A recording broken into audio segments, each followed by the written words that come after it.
Jack wasn't a heavy sleeper, but this was ridiculous. Tap, tap, tap.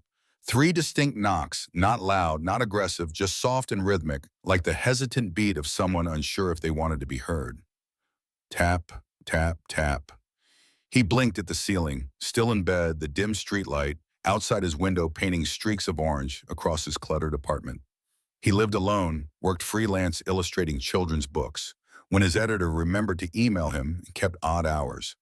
But even his messy life had its boundaries, and lately those boundaries were being gently assaulted by the ceiling above. He stared upward. It was coming from apartment 4B again. He groaned, rolled out of bed, and shoved his feet into mismatched slippers. The floorboards creaked as he shuffled toward the kitchen to grab his hoodie. As he zipped it up, he muttered, "I swear if it's some midnight TikTok dance." Jack climbed the stairs slowly, the old railing cool beneath his fingers. North 4 building was the kind of place renters described as charmingly haunted to justify the exposed pipes and eternally moody radiators. He hesitated outside 4B. The door was ajar. That's weird. He gently knocked. Hello." No answer. He pushed the door open a little wider and saw her. She stood in the hallway barefoot, in a soft robe the color of ash, long hair loose around her shoulders. Her eyes were open, but they weren't seeing. Her hands resting loosely at her sides twitched once, as if remembering an action she hadn't performed yet. Mara. That was her name, right? He'd heard the landlord say it once. She'd moved in about a month ago, maybe less. He'd only caught glimpses of her mailbox elevator, always with an air of distance. Now she was in front of him, swaying gently like seaweed in sleep. Jack took a cautious step forward. "Hey, are you okay?" She blinked, her eyes focused, and suddenly she gasped, jerking back like she'd just woken up from drowning. I, her voice cracked. Jack raised his hands. "It's okay. You were sleepwalking, I think." Mara looked around her hallway, blinking. I was in bed." "Not anymore," Jack said gently. She glanced down at her bare feet. "Oh God, this is so... Honestly, it's not the weirdest thing that's happened to me at night," Jack said, then paused. "Actually, it might be, but I'm handling it okay." Mara let out a startled, breathy laugh. "I'm sorry, I didn't know I did that." He shrugged, suddenly self-conscious in his old hoodie. "Could have fooled me. You've got great rhythm." She looked at him. He backtracked. "I meant the knocking. You knock in threes every time." Her expression shifted, embarrassed. "Uh-oh." Silence crept in like fog. "I'm Jack," he offered from downstairs apartment 3B. "Mara," she said, already turning to go back inside. "Again, I'm sorry. I'll figure something out." And with that, she closed the door. Jack stood there for a second, listening to the soft click of the lock. Then he turned around, descended the stairs, and returned to his apartment. As he climbed back into bed, he whispered to the ceiling, "Sweet dreams, sleepwalker." The next day, Jack opened his door to find a mug of tea on the floor. Next to it was a folded note, "For waking me up kindly." He stared at it for a long moment before picking it up. The tea was still warm, jasmine maybe. He sipped it anyway. They didn't talk again until days later. Jack was heading out to grab his mail when he nearly collided with her at the front door. "Oh," Mara said, holding it open. He froze. "Hey, thank you for the tea. You drank it." "Of course. I'm brave like that." She smiled faintly. "I wasn't sure.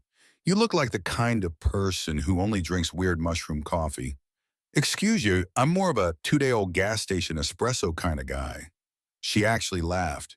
It was short and she looked away quickly, but it was real. "I'm still sorry," she said, "about the knocking. I haven't sleepwalked since I was a kid." "It's all right. You weren't exactly summoning demons. Not that you know of." Jack grinned. "Fair. Just maybe aim for a different beat next time. Your triple tap is starting to feel like Morse code." Mara tilted her head. "What if I'm trying to send a message? Then I'll start sleeping with a walkie-talkie." Her smile softened. "Good night, Jack." He wanted to say something else, something clever or warm or maybe even brave, but she was already gone. That night, she didn't knock, and he missed it more than he expected. Over the next week, he saw her twice, once on the front steps in the late afternoon reading a book she never seemed to actually turn the page on. Once in the laundry room, where they exchanged nods over the loud hum of dryers. There was something still about her, like a photo taken just before someone smiled, like the light was always just about to return to her. Jack started noticing the way she never looked at her phone, the way she always carried her keys in her left hand, like she was afraid to lose them, and the ring she wore on her right ring finger, simple gold, unmistakably worn. A widow. He'd overheard Mrs. Delaney say it once in the hallway. Terrible, really. Just 43, married nearly 20 years, cancer. Just moved in, poor thing. Jack had no reason to think about it as much as he did, but he found himself wondering what she dreamed about when she knocked, if she dreamed at all. The next knock came later. Tap, tap, tap. Jack sat up in bed, heart thumping a little faster than it should have. This time he didn't hesitate. He grabbed his hoodie, shoved his feet into those same slippers, and made his way up the stairs. The hallway was dim. Apartment 4B's door was slightly open again. He knocked gently. Mara. No answer. He peeked in, and there she was kneeling beside her living room window, head tilted as though listening to something distant. Mara, he said softly. She turned toward him slowly, like someone underwater. Jack, you're dreaming again. She blinked. I was just listening. To what? But she didn't answer. She stood, wavered slightly. He reached to steady her and felt the heat of her skin through her robe sleeve. She looked at his hand. You're always here. He felt his throat catch. Not always. Just when you knock. Mara looked at him a moment longer. Then in a voice more awake than dreaming, she whispered, I miss someone who never comes when I call. Jack didn't answer. She closed the door. Back in his own bed, Jack lay awake for hours. The building was quiet, too quiet. Somewhere above him, he imagined a woman dreaming of someone she couldn't call back, and he below listening for a knock that meant she was still trying, still reaching. The next morning, Jack opened his door and nearly tripped over a loaf of banana bread, still warm, wrapped in foil. Tucked underneath was another note. I don't know how to say thank you properly, so I bake. I hope you're not allergic to walnuts. Jack stood in the doorway for a long moment, grinning like a fool. He wasn't allergic. He was just curious, confused, compelled. And maybe he was starting to look forward to these moments in a way no one ever should. That evening, Jack brought the empty plate up to her door. He didn't knock. He wasn't sure he had to. It opened before he could raise his hand. I heard you, Mara said, smiling faintly. You have a very distinct way of walking, like someone trying not to wake a baby, but the baby already woke up and is judging you. He laughed. That's fair. She took the plate from him, brushing his fingers by accident, or maybe on purpose. Her hand was colder than he expected, her eyes warmer. You can come in, she said after a beat, if you want. Jack hesitated, but only for a moment. Her apartment was the mirror of his, but neater, no art clutter, no dishes in the sink. A single thick book on the coffee table with a pressed flower tucked inside its cover. Candles on the windowsill. No pictures on the walls. He noticed the subtle things, an Afghan folded so tightly it probably hadn't been used since she moved in a chair in the corner. No one sat in a clock that had stopped at 6:47. Tea, she offered, already moving toward the kitchen. I mean, you've already saved me with baked goods. Seems rude to say no. Mara poured the tea in silence, but it wasn't uncomfortable. She handed him a mug and gestured toward the couch. They sat, two strangers, two mugs, one strange thread between them. I'm sorry about the other night, she said after a while. I don't remember everything, just fragments. Jack sipped. It's okay, it's not normal. I'm not exactly a poster child for normal either. My last freelance job was drawing a squirrel detective who fights crime with a magic acorn, so, she smiled. It's not just the sleepwalking, she said. It's everything. I feel like I'm floating through someone else's life, like I moved into this apartment, but my soul hasn't caught up. Jack turned toward her slightly. What was his name? She looked down into her tea. Elliot. He nodded. He used to sleepwalk, she said. That's the part that's so strange. It was his thing, not mine. Sometimes I'd find him in the kitchen talking to the toaster. Once he rearranged the spice rack alphabetically while dead asleep. Sounds efficient? He was annoying, she said softly with a smile that cracked just enough to show the ache underneath. Jack waited. He died, she said. Lymphoma. Quick. Not painless. Silence. I'm sorry, he said. I still forget sometimes. Not every day, just in flashes. I'll reach for a second cup when I make coffee, or I'll hear the floor creak and think he's home. Jack nodded, feeling something knot gently in his chest. I think I sleepwalk now because part of me is still looking for him, Mara whispered. He swallowed. Maybe that part of you just misses being found. That made her look up. Her eyes were glossy, not with tears, but with something older, something worn thin. She smiled. That's a dangerously poetic thing to say. I moonlight as a tragic romantic. Don't tell the Squirrel Detective fans.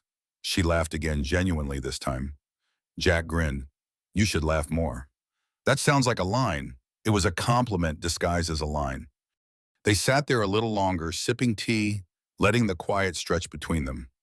Eventually Mara stood. It's late, Jack followed suit. I should let you sleep, or dream, or whatever version of rest your body prefers. At the door she paused. If I knock again, don't feel obligated to come up. He looked at her, the soft halo of hallway light catching the curve of her cheekbone. I don't come up because I have to. She tilted her head. I come up because I want to know how the dream ends, he said. She didn't respond. She just closed the door gently, but this time the lock didn't click. Jack didn't hear the knock for days, and in those days, he tried not to check the ceiling too often. He tried not to make tea and imagine she'd show up to return the favor. He tried to focus on his work on the latest manuscript. He'd been assigned a book about a whale who was allergic to salt water, but his sketches were distracted lines trailing where they shouldn't, shading too dark. She was starting to occupy the in-between moments of his life, the quiet ones, the lonely ones. Tap, tap, tap. He sat bolt upright. He threw on his hoodie and practically flew up the stairs.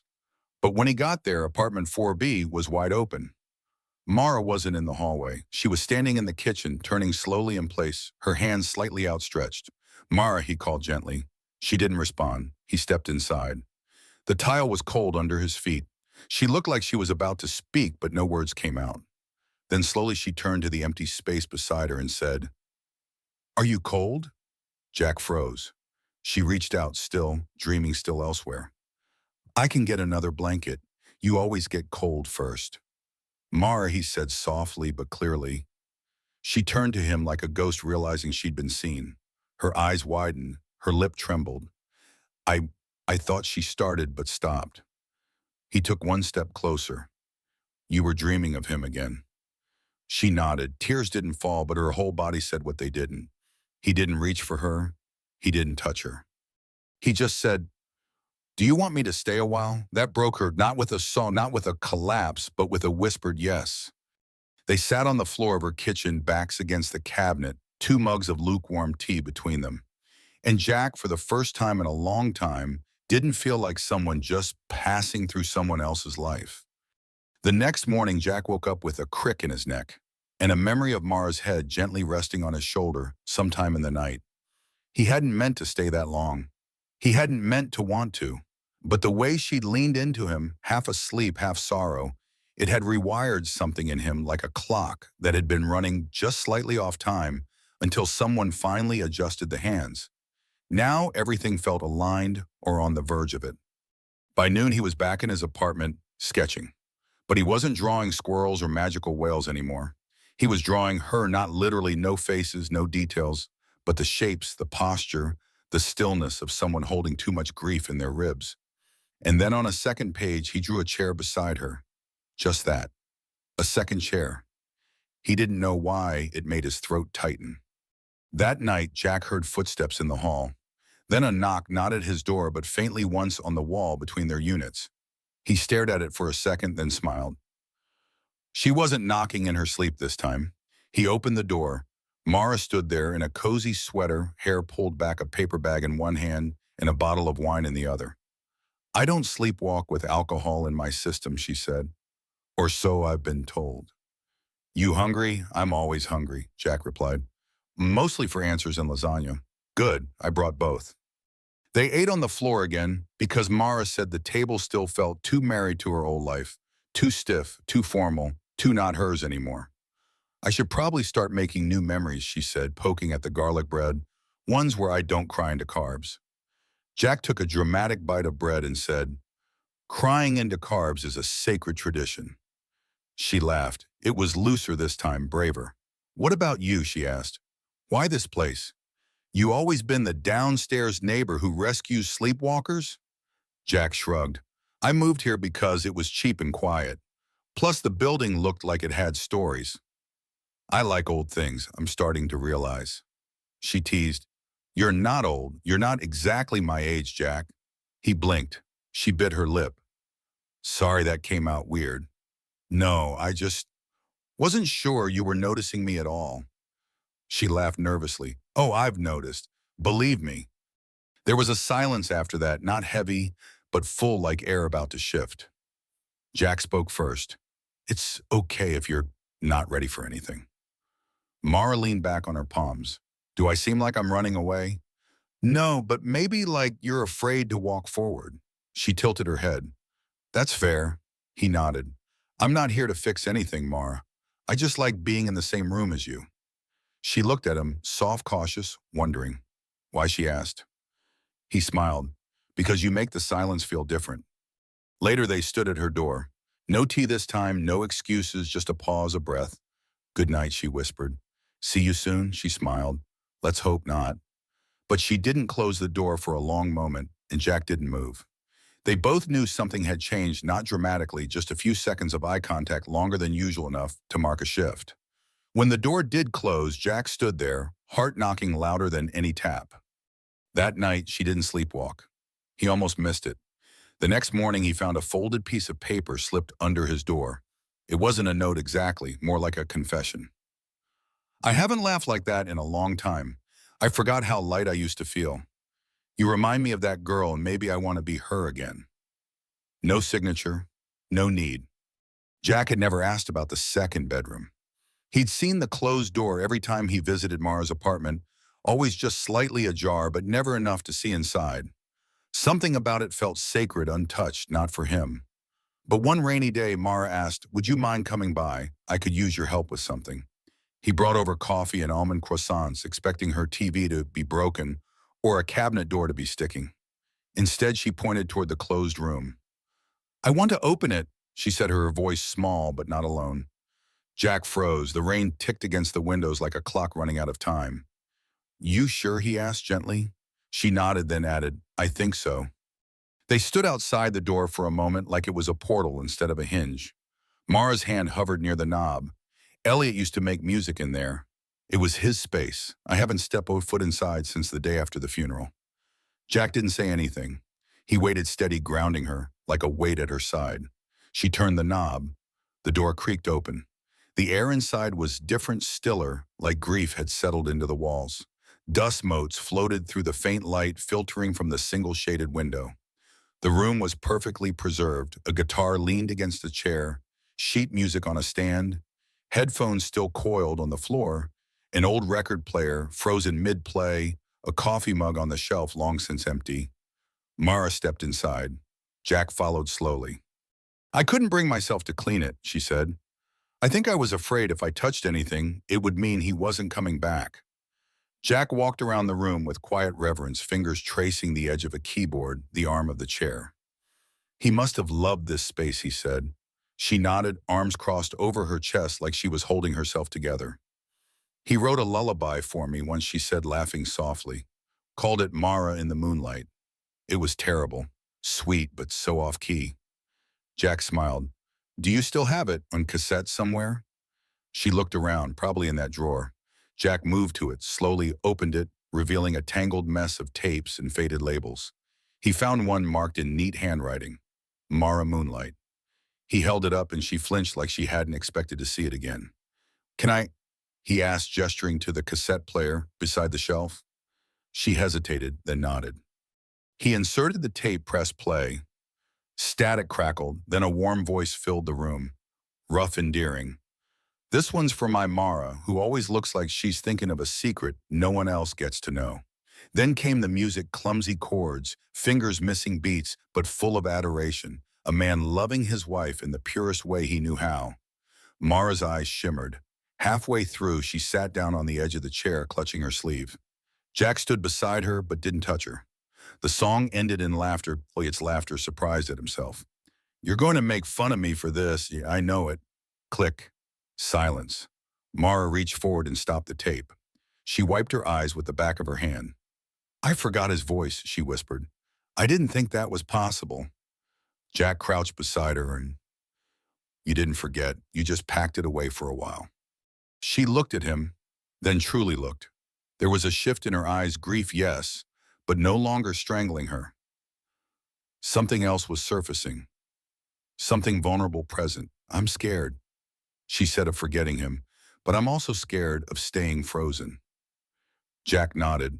You don't have to pick one or the other. She smiled weakly. You say things like that like they're simple. They're not, but they're true. Mara turned toward him slightly. Do you think it's possible to love someone new and still love who you lost? He met her gaze. I think love doesn't erase. It expands. Her breath caught.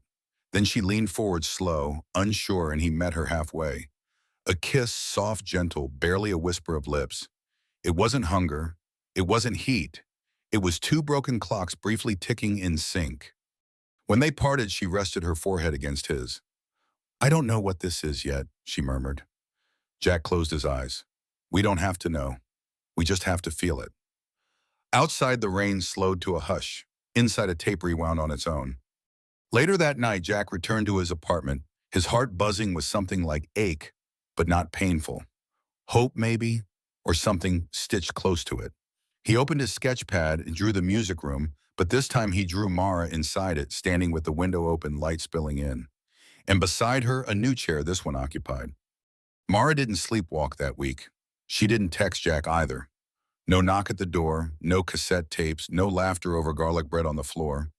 It was like she'd closed the door on the music room on that kiss on him. Jack tried not to take it personally. He told himself that grief wasn't linear, that people retreat before they return. But by the fourth day, the silence had teeth. On the fifth day, he finally went up. Just one knock, nothing. Then from inside, a quiet voice, I can't tonight. That was it. 3 words that hit harder than any goodbye. He stood there a moment, staring at the door as if it might change its mind. It didn't, so he left. And Mara cried on the other side. Inside her apartment, she sat curled on the couch, knees to her chest, guilt thick in her throat. The room smelled like the lemon soap Jack had accidentally left behind last time. His presence clung to everything now. The air, the quiet, the warm dent in her pillow from where he'd briefly rested his head. She clutched a framed photo of Elliot. Her late husband's smile stared back full of life. I kissed someone, she whispered to it. I kissed someone, and I liked it. The guilt surged, but underneath it, so did something else. Loneliness, need, want, the parts of herself she thought had died. Mara didn't sleep that night, not because of ghosts or music tapes or grief, but because of choice. If she reached out again, what would that mean? Would she be betraying in her past or finally claiming her future? Meanwhile, downstairs, Jack had pulled out his overnight bag. He stared at it for a long time before tossing in some clothes. Maybe a weekend away, clear his head, remind himself that she wasn't his to fix or to wait for.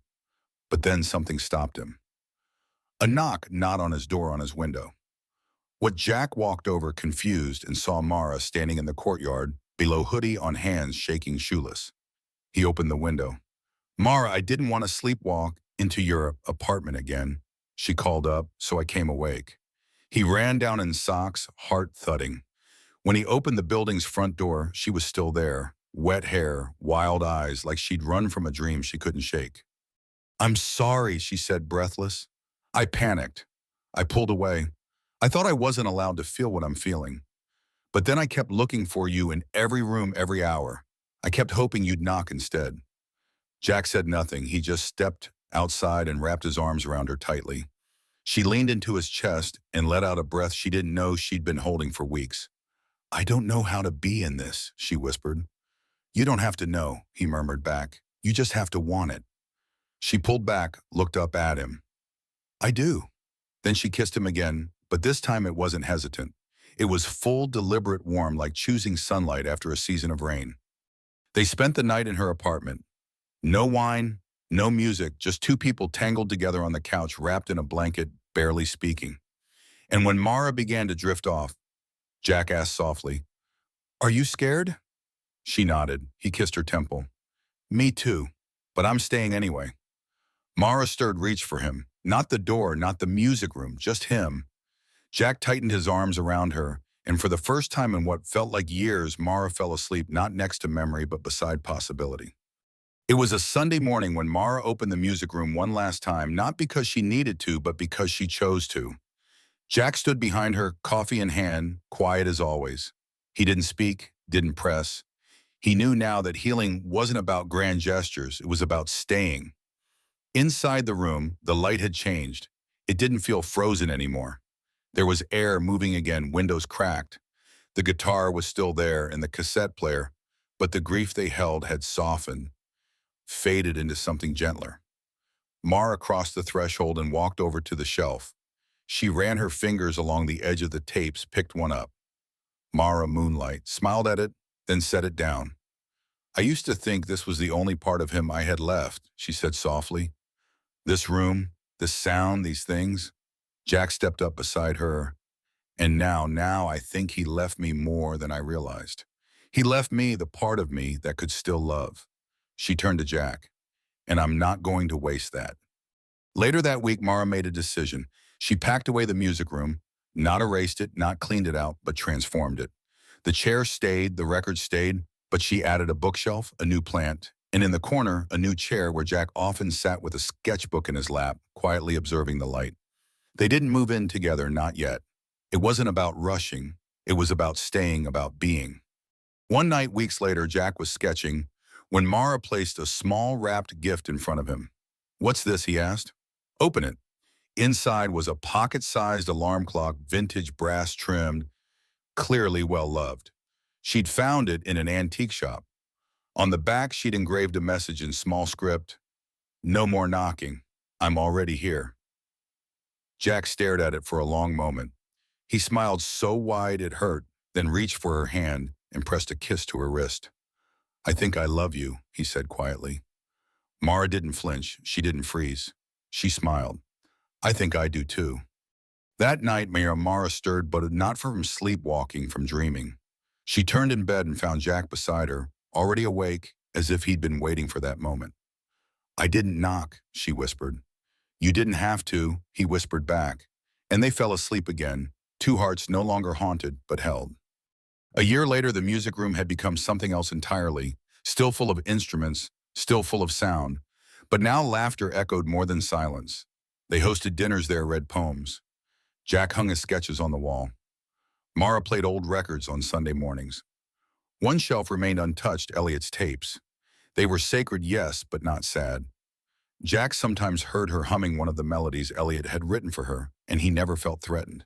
He felt honored, because love, real love, makes room for more than one. One of the most profound lessons from Jack and Mara's story is the transformative power of compassion and presence in healing grief. Mara's journey through loss teaches us that love doesn't end with death. It evolves, making room for new connections without erasing the past. Her sleepwalking, a manifestation of longing for her late husband Elliot, wasn't just a cry for help. It was a reminder that pain often seeks connection even in the quietest moments. Jack's choice to show up, not to fix her, but to simply be there, shows us that sometimes the greatest gift we can offer is our willingness to listen and stay. Their story reminds us that healing isn't linear. It's messy, full of steps forward and back, but it's possible when we allow ourselves to feel again. This resonates deeply in a world where we often rush past pain or hide it behind busyness. To love after loss, to be vulnerable after heartbreak, is an act of courage that expands the heart's capacity for joy. Let's cherish the people who show up for us and be that presence for others. What's a moment in your life where someone's kindness helped you heal? Share your thoughts in the comments below. I'd love to hear your stories. If this touched your heart, please like, subscribe, and hit the bell icon so you don't miss more stories that inspire and uplift. Together, let's build a community that celebrates the beauty of human connection.